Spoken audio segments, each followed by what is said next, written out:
कल आपको हमने पूरे दिन बताया था लगातार कि जालोर के अंदर जो ओडवाड़ा गांव है वहां पर किस तरीके से अतिक्रमण को लेकर कार्रवाई की गई थी। एक गांव जो कि कई पीढ़ियों से लगातार बसा हुआ था और उसके बाद में कार्रवाई की गई। लगातार वहां की तस्वीरें आई, बहुत सारे सोशल मीडिया पर आपने वीडियो देखे होंगे। लगातार वहां पर पुलिस के साथ वहां के स्थानीय जो लोग हैं, महिलाएं हैं, वो इस बात को लेकर गुहार लगा रही थी कि हमारे जितने भी ये पक्के जो अतिक्रमण है उसे नहीं तोड़ा जाए। तमाम तरीके के वीडियो आए, बहुत सारे सरकार पर आरोप लगे, तमाम तरीके से वीडियो वीडियो आया। उसके बाद में लगातार शाम होते होते वहां के विधायक ने मुख्यमंत्री जी के साथ में मुलाकात की और आज जो इस पूरे मामले को लेकर एक बड़ा अपडेट सामने आया है। लगातार आप देखिए, जब से सोशल मीडिया पर ये पूरे के पूरे वीडियो वायरल हुए उसके बाद में कहीं ना कहीं सरकार की जमकर किरकिरी होने लगी। तो उसके बाद में वहां के विधायक ने मुख्यमंत्री से बातचीत की थी और मुख्यमंत्री से बातचीत के बाद में आज आप देखिए दो मंत्री है, ओटाराम देवासी और जो कुमावत जो मंत्री है, वो दोनों मंत्री है वो वहां पर पहुंचे हैं, उन लोगों से बातचीत कर रहे हैं। दूसरा बड़ा अपडेट है, जो कांग्रेस ने कमेटी बनाई थी सुखराम बिश्नोई के साथ में, वो सुखराम जी भी वहां पर पहुंचे हैं कमेटी के साथ में। और तीसरा जो कि सबसे बड़ा अपडेट है, इस पूरे मामले को लेकर आज हाईकोर्ट के अंदर सुनवाई हुई है। उस सुनवाई के अंदर 29 लोगों ने याचिका लगाई थी, जिसके बाद में हाईकोर्ट ने अतिक्रमण की कार्रवाई पर पूरी तरीके से रोक लगा दी है और सीधे तौर पर कहीं ना कहीं प्रशासन की लापरवाही को लेकर कहा है कि जिस तरीके से पहले दस्तावेजों की जांच होनी चाहिए थी, लेकिन प्रशासन की ओर से महज नोटिस देकर इतनी बड़ी कार्रवाई कर दी गई है। तो तमाम तरीके से जो याचिकाकर्ता थे उनका सीधे तौर पर आरोप है कि जब सरकार की इतनी सारी वेलफेयर स्कीम का फायदा मिल रहा है, हमारे पास में पट्टे हैं, सरकार ने हमें बिजली का कनेक्शन दिया है, पानी का कनेक्शन दिया है, आधार कार्ड दिया है, यहाँ तक कि बहुत सारे पीएम आवास भी बने हुए हैं। तो इन तमाम चीजों को लेकर हम असली वजह जानने की कोशिश करेंगे, क्योंकि ये वो इलाका है, चाहे बाड़मेर हो, जालोर हो, बीकानेर हो, जोधपुर हो, ये जो तमाम इलाके हैं जहां पर आप देखिए ओरन और गोचर को लेकर लंबे समय से लगातार कई पेचीदगियां है। इन तमाम चीजों पर बातचीत करने के लिए हमारे साथ में गहलोत सरकार के पूर्व मंत्री और वर्तमान के अंदर बाईतू से विधायक हरीश जी है, जिनसे हम जानेंगे कि क्या आखिर ऐसी असली वजह रही, क्यों सरकार है वो, क्योंकि ये पहला मामला नहीं है, इससे पहले भी नागौर के अंदर भी एक मामला हुआ था और आए दिन इस तरीके से मामले होते रहते हैं। हरीश जी, सबसे पहले तो इस पूरे मामले को लेकर जो कल कार्रवाई हुई है उस पर आपकी क्या प्रतिक्रिया है? क्या लगता है कहीं ना कहीं सरकार का इतना बड़ा इंटेलिजेंस फेलियर है कि सरकार को पता तक नहीं चला, इतनी बड़ी कार्रवाई हो रही, इतनी बड़ी वहां पर बड़ी तादाद के अंदर पुलिस है, तमाम तरीके से। सबसे पहली प्रतिक्रिया जो की कार्रवाई हुई है उस पर। जो कल का तौर तरीका रहा है वो निंदनीय है। सरकार के संवेदनहीनता थी, जिसके कारण कल इस तरह से जो पूरी दुनिया ने देखा कि जो दुख प्रकट हो रहा था, जो दर्द प्रकट हो रहा था उन परिवारों का, विशेषकर उन बच्चियों का, उन माओं का, वो बड़ा निंदनीय रहा। सर, क्या लग रहा है कि ये कार्रवाई जिस तरीके से हुई है, अब जो हाईकोर्ट की ओर से आज जो इस पूरे मामले को लेकर याचिकाकर्ताओं की सुनवाई हुई है, उसमें सीधे तौर पर कहा है कि पहले दस्तावेजों की जांच तो की जाए उन तमाम चीजों की, उसके बाद सिर्फ नोटिस देकर इतनी बड़ी कार्रवाई कर देना।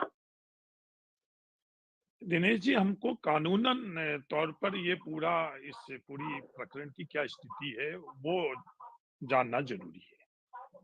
ये आखिर ये कानूनन तौर के ऊपर ये स्थितियां क्यों बनी, ये स्थितियां कानूनन तौर पर इसके पीछे किसकी क्या पृष्ठभूमि है और आज कानूनन स्थिति क्या है, प्रशासन क्या कर सकती है, सरकार क्या कर सकती है और न्यायिक हमको क्या राहत मिल सकती है, ये महत्वपूर्ण बात है। एक तरफ तो जो हमने देखा है, जो कुछ भी हुआ वो निंदनीय है, पर बड़ा सवाल ये है कि ये इसकी पृष्ठभूमि क्या है, किस कारण ये हुआ है।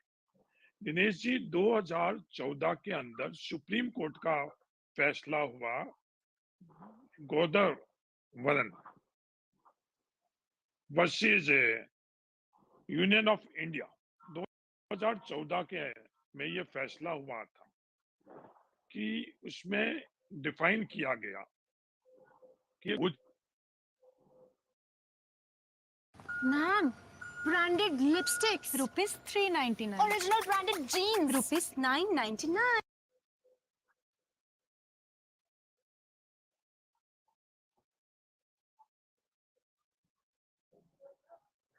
सर आपकी आवाज नहीं आ रही, आवाज नहीं आ रही। सर आपने अपनी आंखों से क्या कुछ देखा वहां पर, किस तरीके का, जब आप सबसे पहले पहुंचे थे वहां पर क्या दृश्य था, किस तरीके से हाहाकार मचा हुआ था, तमाम चीजें क्या थी जो सोशल मीडिया पर आ रही थी, वायरल हो रही थी, वहां क्या कुछ मंजर था, और उसके बाद में किस तरीके से सरकार थी वो बैकफुट पर आ गई, और कहीं ना कहीं ऐसा भी माना जाए कि सरकार का जो इंटेलिजेंस फेलियर था कि सरकार के पास में इस बात को लेकर इतनी जानकारी भी नहीं थी, तमाम चीजों को लेकर थोड़ा राजस्थान तक के दर्शकों को एक एक चीज के बारे में जानकारी दीजिए। देखिए दिनेश जी, सबसे पहले तो हाईकोर्ट के आदेश अनुसार कल कार्रवाई प्रशासन की ओर से की गई थी, लेकिन सबसे बड़ा सवाल ये है प्रशासन से, आज हमने प्रेस कॉन्फ्रेंस में कलेक्टर से भी पूछा था कि जिस ओरण भूमि में जो अवैध अतिक्रमण हटाने के लिए प्रशासन पहुंचा था, वहां पर ओडवाड़ा का ग्राम पंचायत का भवन भी उसी ओरण में बना हुआ है, जो कि इलीगल बना हुआ, अवैध रूप से बना हुआ है। तो हमने ये सवाल पूछा कि भाई आपने जो वहाँ के लोग हैं, जो निवासी हैं, जो घरों में रह रहे थे, आपने उनके घरों पे बुलडोजर चलाने का प्रयास किया, तो आपका जो रवैया है वो ठीक नहीं लगा हमें। अगर आप सबसे पहले ग्राम पंचायत भवन की ओर बुलडोजर लेकर चलते, सबसे पहले ग्राम पंचायत भवन को आप नीचे गिराते, उसके बाद में किसी परिवार की तरफ आगे बढ़ते, तो हम मानते हैं कि आपका जो रवैया है वो पारदर्शी रहा है। तो उस पर कलेक्टर की चुप्पी उन्होंने साध दी थी, उस बात पर उनका कोई जवाब नहीं था। देखिए, हमने जो यहाँ के तहसीलदार है उनसे हमने बात की, तो उन्होंने बताया कि कुल ये मामला 2021 का है, और इस पूरे प्रकरण में मैं आपको बताना चाहूंगा कि 5 जनवरी 2022 को करीब 21 बाड़े और 21 बाड़े का अतिक्रमण हटाया गया था, जिसमें 2.14 हेक्टेयर जो अतिक्रमण था उसको प्रशासन की ओर से हटाया गया था। उसके बाद में दूसरी कार्रवाई 10 जनवरी 2023 को की गई थी, जिसमें 1.41 हेक्टेयर जमीन का जो कब्जा है वो हटाया गया था, जिसमें 46 बाड़े थे उनको हटाया गया था। और 16 मई 2024 यानी कि कल के दिन जो कार्रवाई हुई थी, उसमें 70 जगहों पर कुल 4.70 हेक्टेयर जमीन का है वो कब्जा वहां से हटाया गया। प्रशासन की ओर से कहा गया है कि जो ओडवाड़ा का जो पूरा मामला है उसमें 130 रहवासी मकान है, उससे ज्यादा मकान नहीं है, जिसमें 130 परिवार के लोग रहते हैं। एक तो वो है, उसके अलावा 342 जगह ऐसी है जो चयनित की गई है, जिसमें कुछ बाड़े बनाए गए हैं, कुछ लोगों ने वहां पर खेती कर रखी है, जो अतिक्रमण बनाकर खेती भी करते हैं। तो ऐसी जगह है जहाँ 37 खसरा जो है उस पर पूरा 30 बीघा की जमीन है, पूरे 30 बीघा जमीन पर यह अतिक्रमण हो रखा था। और ये मामला संज्ञान में तब आया जब दो भाई थे, आपस में उनका किसी प्लॉट को लेकर विवाद हुआ था, और फिर उनका मामला है वो हाईकोर्ट पहुंच गया था। और हाईकोर्ट ने ये यहाँ के रेवेन्यू डिपार्टमेंट को आदेश किया था कि भाई आप वहां जाकर उस गांव का सर्वे कीजिए कि ऐसे कितनी जमीन है जिस पर अवैध कब्जा हो रखा है।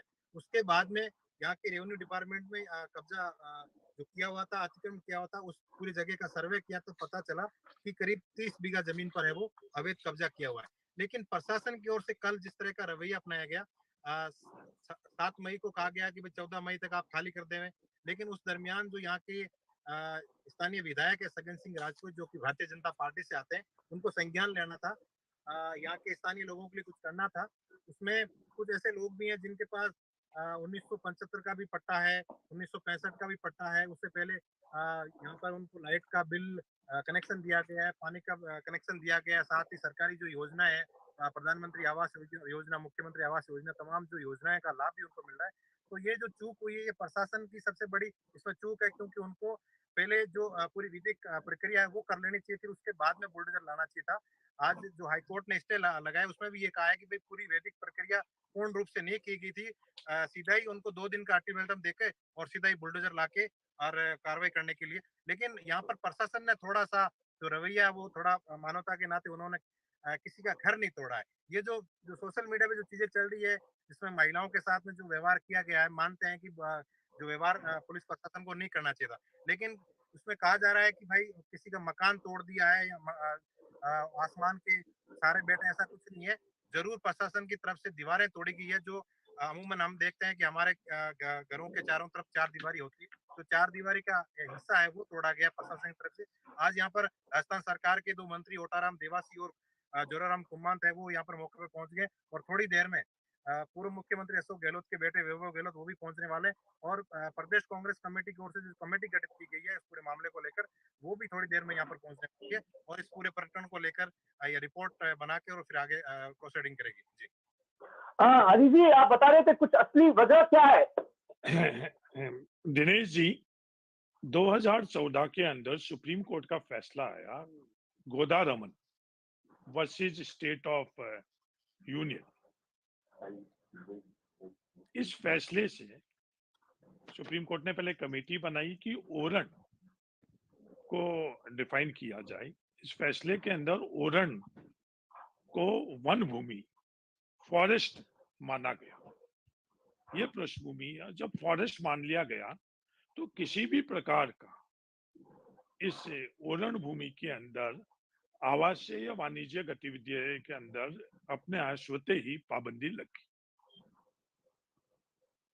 अब सवाल ये उठता है कि उस ओरण भूमि के ऊपर जो निर्माण काफी वर्षों पूर्व, कई निर्माण तो ऐसे भी हैं जो आजादी से पहले हैं, जो हमारे रेवेन्यू एक्ट्स बने हुए उनसे पहले भी है, पर सुप्रीम कोर्ट के अंदर जब जमीन की किस्म ओरण, और ये ओरण हिंदुस्तान के अंदर सिर्फ राजस्थान में है, और राजस्थान में 90% से ज्यादा ये जोधपुर संभाग में और बीकानेर संभाग के अंदर। तो हमको ये समझने की आवश्यकता है कि आखिर में ये ओरण है क्या, क्योंकि जयपुर और दिल्ली में बैठे हुए व्यक्ति है जो विशेषज्ञ निर्णय करने वाला कि ओरण है क्या। जो गोचर भूमि हम लोगों के पूर्वजों ने देवी देवताओं के नाम पर छोड़ी हुई थी, उस भूमि को हम लोग ओरण भूमि कहते हैं। ओरण भूमि भावनात्मक तौर पर, हमारे धार्मिक तौर के ऊपर हमारी जो मान्यता है कि ओरण भूमि की हम लोग कोई भी वस्तु उस भूमि से बाहर नहीं लेकर जाते हैं। वस्तु तो अलग बात, कि ओरण भूमि की मिट्टी भी, उस ओरण के अंदर हमारे पूर्वज जाते थे तो जूते भी हम लोग बाहर खोलते थे, और हमारी ये मान्यता है कि ओरण की मिट्टी भी हम ओरण से बाहर नहीं ले जाना चाहिए। गोचर और ओरण के अंदर ये अंतर है। और ओरण को जब ये सुप्रीम कोर्ट के आदेश से उसको डिम्ड फॉरेस्ट मान लिया गया, तो फॉरेस्ट के जो नियम है, जो फॉरेस्ट के नियम है, फॉरेस्ट कंजर्वेशन एक्ट इसे ने के अंदर इसका उल्लेख भी है कि 1980 के जो फॉरेस्ट एक्ट है वो इसके ऊपर लागू होगी। जो फॉरेस्ट एक्ट के अंदर किसी भी प्रकार की छूट आवश्यक के तौर के ऊपर उसका प्रावधान भी नहीं है। बाकी किसी निर्माण के अंदर फॉरेस्ट एक्ट के अंदर, चाहे वो रोड निकले, किसी प्रकार का विकास का काम हो, तो उसकी परमिशन भी लखनऊ के अंदर जो फॉरेस्ट डिपार्टमेंट का जो दफ्तर है उसके माध्यम से ही हमें परमिशन मिल सकती है, भारत सरकार के। उसके अलावा कोई किसी के माध्यम से हमको उसकी परमिशन भी नहीं मिल सकती है। फॉरेस्ट एक्ट के अंदर उल्लेख है। अगर कच्ची सड़क, ग्रेवल की सड़क भी हमें किसी वन भूमि में देश के अंदर बनानी पड़े तो उसमें भी किसी सरकार के पास, इसका राज्य सरकार के पास अधिकार नहीं है। सिर्फ वो कमेटी जो लखनऊ के अंदर वन प्रावधान में है उसके माध्यम से ही हम लोगों को मिलती है। अब ये सवाल ये उठता है कि जिन भूमि के ऊपर, ओरण भूमि के ऊपर जो आवास बने हुए थे, कई आजादी से पहले भी आवास हम लोगों के यहाँ बने हुए, उनके साथ उनको हम न्याय कैसे दिलवा सकते हैं? राजस्थान सरकार के पास ये अधिकार नहीं है, भारत सरकार के पास ये अधिकार नहीं है, तो हमको ये राहत कहाँ से मिलेगी और ये राहत हमको कौन दिलवाएगा? जो भी स्टे मिल रहा है वो स्टे इस आधार के ऊपर नहीं मिल रहा है।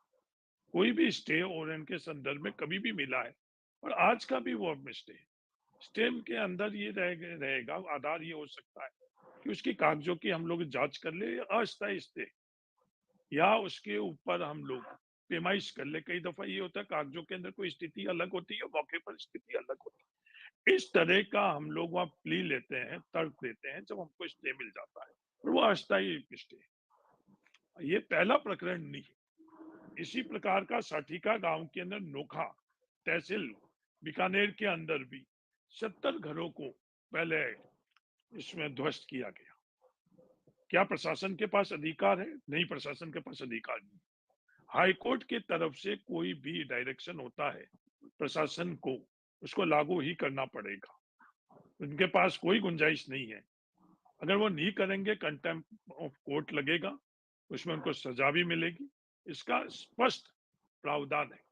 तो हमको राहत कैसे मिल सके? जिस तरह की पीड़ा, दर्द इन परिवारों ने कल झेली, वो भविष्य के अंदर किसी के साथ या इन परिवार को वापस कैसे उनको ये दर्द से हम लोग छुटकारा पा सके, सवाल ये। तो इसका इकलौता जो माध्यम है, वो इकलौता माध्यम है कि राजस्थान सरकार सुप्रीम कोर्ट में जाए, सुप्रीम कोर्ट के से हमको इस प्रकार के प्रावधानों के अंदर राहत दिलवाई कि जो आपने इसको फॉरेस्ट के तौर पर इसको डिफाइन कर रखा है, इस फॉरेस्ट के तौर पर और जो गोरण ओरण है उसके अंदर हमारे अंतर है। ओरण हमारी भावनाओं से भी जुड़ा हुआ है। एक और सवाल उठता है, जिस समय सेटलमेंट हुआ था वो सेटलमेंट भी मौके के ऊपर, विशेषकर मैं मारवाड़ की बात करूं, और ये पूरा का पूरा ओरण थार डेजर्ट के अंदर ही है, ये मेवाड़ के अंदर नहीं है, हड़ौती के अंदर नहीं है, थार के रेगिस्तान के अंदर ही है। और थार के रेगिस्तान के अंदर जो सेटलमेंट हुआ, 90% राजस्व गांव के अंदर, जब हम सर्वे रिसर्वे अभी करवा रहे हैं तो सैटेलाइट की जो इमेजेस है, मौका है और राजस्व जो रिकॉर्ड है, इसके अंदर अंतर आ रहा है। कितना अंतर आ रहा है, विशेषकर हम लोग हमारे थार के इलाके की बात करें, क्योंकि सेटलमेंट के वक्त के अंदर हम लोगों के पास उस वक्त इस तरह की टेक्नोलॉजी भी नहीं थे, संसाधन भी नहीं थे, इसमें ये अंतर आ रहा है। तो राजस्व रिकॉर्ड के अंदर तो हमारे कई बार ओरन दर्ज कर रखी, पर मौके पर ओरन भी किसी और जगह हो रही है, पर राजस्व रिकॉर्ड ही आधार रहता है निर्णय के अंदर। तो सुप्रीम कोर्ट के अंदर हमारे अधिवक्ता, जो सरकारी अधिवक्ता है, उनको राजस्थान सरकार उनके माध्यम से अगर इस प्रकार की छूट नहीं दिलवा पाएगी तो भविष्य के अंदर ये अन्याय हम लोग नहीं रोक पाएंगे।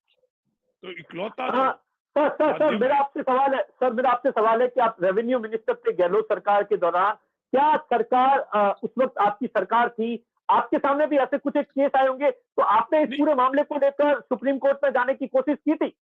नहीं, ओरन के संदर्भ में उस वक्त केस नहीं आई थे, गोचर के संदर्भ में केस आए थे। और गोचर के संदर्भ में जो केस आई थी, उस समय मैंने खुद नया राजस्व मंत्री रहते हुए ये फैसला किया, 1/1/84 से पहले गोचर भूमि के अंदर किसी के आवासीय अगर कोई घर बने हुए हैं, उसको हम राजस्थान सरकार उसको चिन्हित करे। 2021 के में हमने ये फैसला किया था, वो चिन्हित कर कर हम उनको नियमित करें, और जो गोचर भूमि है उसकी भरपाई हम किसी और भूमि, जो चाहे तो वो खातेदारी की भूमि, अगर वो खातेदारी की भूमि वहां के जो रहवासी है वो उपलब्ध करा सके तो वो, और नहीं तो सरकारी भूमि से उसकी भरपाई कराकर 2021 के अंदर ये फैसला किया गया।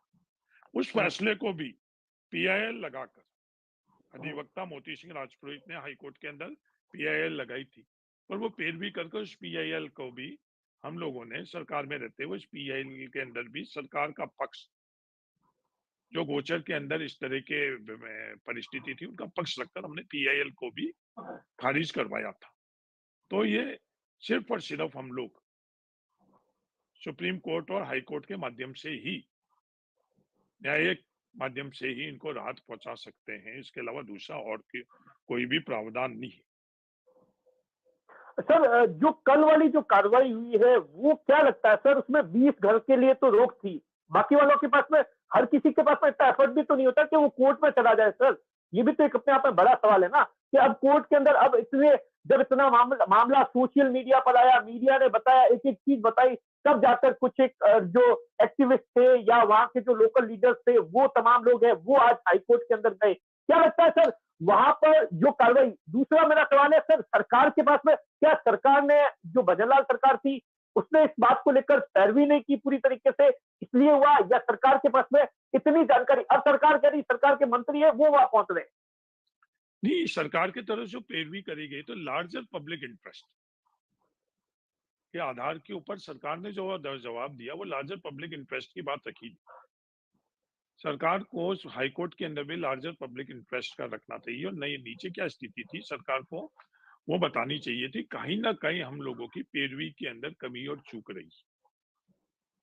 फिर जिस तरीके से इस अतिक्रमण को हटाया गया वो भी संवेदनहीनता दिखाता है सरकार का, कि कहीं ना कहीं हमको विश्वास में लेना चाहिए था। और मैं एक और बात कहना चाहता हूं कि सरकार की तरफ से इस तरह की पुनरावृत्ति से हम लोगों को राहत नहीं मिल सकेगी। सरकार को सिर्फ और सिर्फ हमारे को मदद करनी पड़ेगी कि न्यायपालिका, सुप्रीम कोर्ट और हाई कोर्ट से हम लोगों को प्रावधानों के अंदर परिवर्तन कर करनी पड़े। जो यहाँ परिवार जिनके आवास है, वो अज्ञानता के कारण या फिर गरीबी के कारण उनके पास दूसरे कोई भी उपलब्ध नहीं है। जो गांव हम जहाँ ये कल का वो अतिक्रमण हुआ, उसकी आबादी के अनुपात के अंदर आवासीय भूमि ही नहीं है।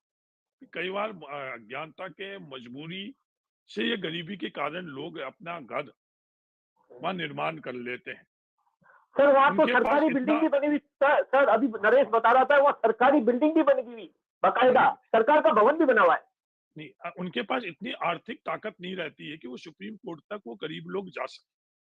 तो सवाल ये उठता है कि सुप्रीम कोर्ट के अंदर पैरवी कौन करेगा उनके बिहाफ पर? तो सुप्रीम कोर्ट के अंदर पैरवी सरकार को करनी चाहिए।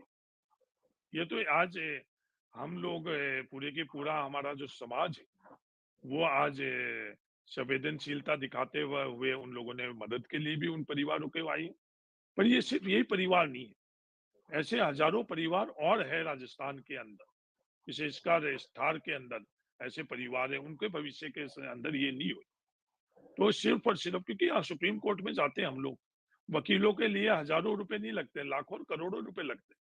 तो ये परिवार जो गरीब परिवार है, अज्ञानता के कारण, इन गरीबी के कारण उन लोगों को पैरवी कराने के लिए हमारे पास सिर्फ विकल्प बचता है, सरकार इसकी पैरवी करे और उन प्रावधानों के अंदर सरकार ही छूट दिलवा सकती है।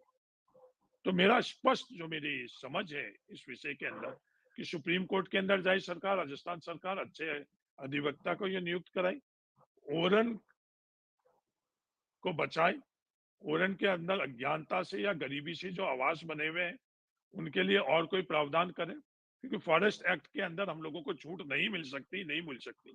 हम किसी के को ये गलत बात नहीं बताएं कि सरकार उनको नियमित करवा सकते हैं, नियमन नहीं हो सकता है। केंद्र सरकार भी के पास भी अधिकार नहीं है, बाकी विकास के काम तो कर सकते हैं पर आवास के अंदर नहीं कर सकते। या तो ये फॉरेस्ट एक्ट 1980 के प्रावधानों के अंदर परिवर्तन हुई, जब जाकर इनको राहत मिलेगी, और या फिर न्यायिक तौर के अंदर सुप्रीम कोर्ट और हाई कोर्ट से, सुप्रीम कोर्ट के डायरेक्शन, सुप्रीम कोर्ट के इस फैसले के 2014 का ये जो फैसला है इसको हाई कोर्ट को मानना ही पड़ेगा।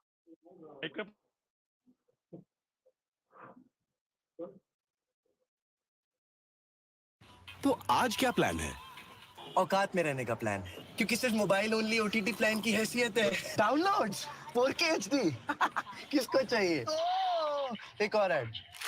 चलिए आपका प्लान बदलते हैं। जियो सिनेमा का नया प्रीमियम प्लान। देखिए हाईएस्ट क्वालिटी में एंटरटेनमेंट मोबाइल या टीवी पे बिना एड्स के सिर्फ 29 रुपए में। जियो सिनेमा प्रीमियम। तो आज क्या प्लान है?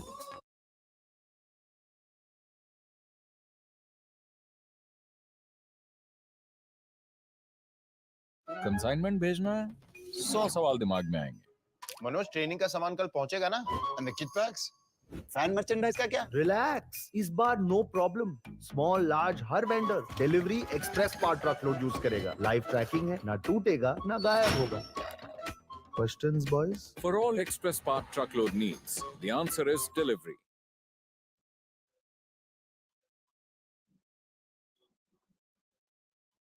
जी सर, सर आवाज स्पीड से कीजिए, आवाज। तो हम लगातार कोशिश कर रहे हैं ये जानने की कि आखिर इस मामले का किस तरीके से शुरुआत हुई थी, कौन सा फैसला था जिसके बाद में हाई कोर्ट है वो लगातार।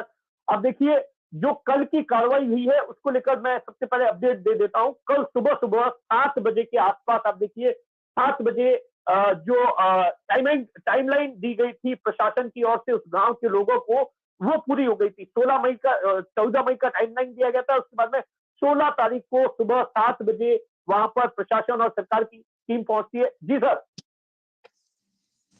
सर मेरा एक सवाल है। हाँ सर मेरा एक सवाल है कि ये अचानक ही ऐसे मामले अब क्यों बढ़ने लगे? इससे पहले भी आप देखिए लगातार और आगे भी ऐसे बहुत सारे ऐसे मामले होंगे इस इलाकों के अंदर। तो इसका एक सॉल्यूशन तो आपने बता दिया कि सुप्रीम कोर्ट के अंदर है।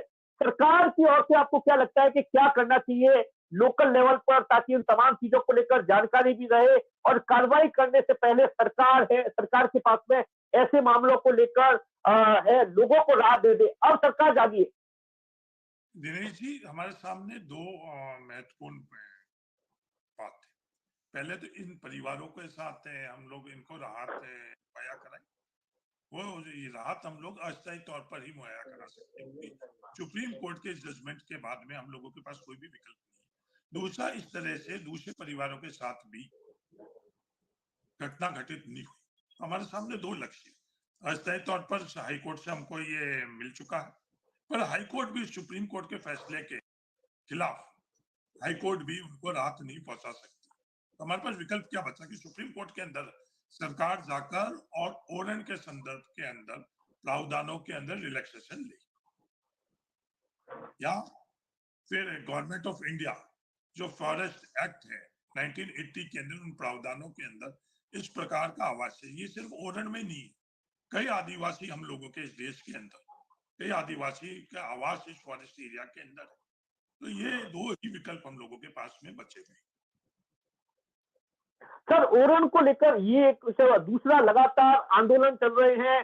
पिछले 3-4 महीनों से लगातार आप देख रहे होंगे कि अपने इस इलाके के अंदर लोग ज्ञापन दे रहे थे। इन तमाम चीजों को लेकर क्या लगता है कहाँ पैरवी में चूक रह गई? नहीं, ओरन के अंदर जो ज्ञापन हम लोग दे रहे थे वो ज्ञापन किस संदर्भ के अंदर? सुप्रीम कोर्ट के जो फैसले के अंतर्गत जब हमारे को ये डायरेक्शन मिले कि राजस्थान के अंदर ओरन भूमि कितनी है उसको चिन्हित कर और उस ओरन भूमि का चिन्हित करना राजस्व रिकॉर्ड के अंदर, जब ये प्रक्रिया चल रही है तो उसके संदर्भ में नोटिफिकेशन आया गवर्नमेंट ऑफ राजस्थान की तरफ से। जब जाकर हम लोगों ने ये सब बातें करी, तो क्या राजस्थान सरकार के पास अधिकार है? नहीं, राजस्थान सरकार के पास अधिकार नहीं है। तो हमको राहत कहां से मिलेगी? ये दो दिशा के अंदर हम लोगों की बात है कि एक तो हमारे ओरन बचे, ओरन हमारे किसी भी कीमत में बचना चाहिए। ये आज हम लोगों के लिए सबसे महत्वपूर्ण बात है। ओरन बचाने के साथ साथ हम लोगों को जो ये गरीब परिवार इनके साथ भी अन्याय नहीं हुई। तो ये दोनों चीजें समानांतर चल रही है। तो संवेदनशीलता रखते हुए, मानवता रखते हुए हम लोगों को दोनों चीजें करनी चाहिए। प्रकृति भी बचानी है, हमारी परंपरा, हमारी भावना। पिछली सरकार के अंदर हजारों बीघा जमीन जो पारंपरिक तौर के अंदर हमारे जैसलमेर जिले के अंदर ओरन थी, पर राजस्व रिकॉर्ड के अंदर ओरन नहीं दर्ज हुई। तो हजारों हेक्टर, हजारों बीघा जमीन को हमने ओरन के अंदर भी इंदराज कराया। तो एक मुहिम ये चल रही कि ओरन की भूमि को हम राजस्व रिकॉर्ड में ओरन में दर्ज कराए। दूसरी, ओरन भूमि को हम लोग बचाए। तीसरी, ओरन भूमि के संदर्भ के अंदर इस तरह के जो भी प्रकरण आ रहे हैं उन परिवारों के साथ भी अन्याय नहीं हो, ये भी हम लोगों की जिम्मेवारी बनती है। सर, क्या कल वाले आपने वीडियो देखे होंगे पुलिस को लेकर? तमाम तरीके से पुलिस के वीडियो वगैरह थे, तो वो देखे थे आपने? उस कार्रवाई को लेकर क्या कुछ कहेंगे? पुलिस प्रशासन की जो कार्रवाई चल रही थी, जिसके अंदर बच्ची चिल्ला रही थी तमाम तरीके से, लगता है टेक्निकली कुछ कनेक्शन में एरर है, लेकिन हम लगातार कोशिश कर रहे हैं, ये समझने की कोशिश कर रहे हैं कि आखिर ऐसी कार्रवाई का टेम्परेरी तो हाईकोर्ट की ओर से है, वो स्टे मिल गया है, लेकिन आखिर इसकी असली वजह क्या है, उस वजह को जानने की हम कोशिश कर रहे हैं और राजस्थान तक के दर्शकों को ये बताने की कोशिश कर रहे हैं कि दरअसल सरकार है वो टेम्परेरी राहत दे सकती है, लेकिन जो सुप्रीम कोर्ट का जो निर्णय आ रखा है उसी को लेकर इस तरीके की कार्रवाई करना प्रशासन और सरकार की मजबूरी हो जाता है, तमाम चीजें हो जाती है। तो कुल मिलाकर आप देखिए, अभी जो जानकारी निकल कर आ रही है, वहां पर सरकार के जो मंत्री है, 2 मंत्री है, वो पहुंचे हैं वहां पर। कल जो कार्रवाई हुई है उसके बाद में ऐसा बताया जाता है राजस्थान के मुख्यमंत्री भजन लाल ने इस पूरे मामले को लेकर एक रिपोर्ट मांगी है, जिसके अंदर एक कमेटी 2 मंत्रियों को भेजा गया है। वहां पर प्रशासन से एक अलग रिपोर्ट मांगी गई है और तमाम तरीके से रिपोर्ट के बाद में जिन लोगों के अतिक्रमण को तोड़ दिया गया है उन्हें कैसे राहत दी जाए, इन तमाम चीजों को लेकर भी कार्रवाई है, वो सरकार है वो लगातार सरकार राहत देने की कार्रवाई है वो करने की कोशिश कर रही है। नमस्कार साथियों।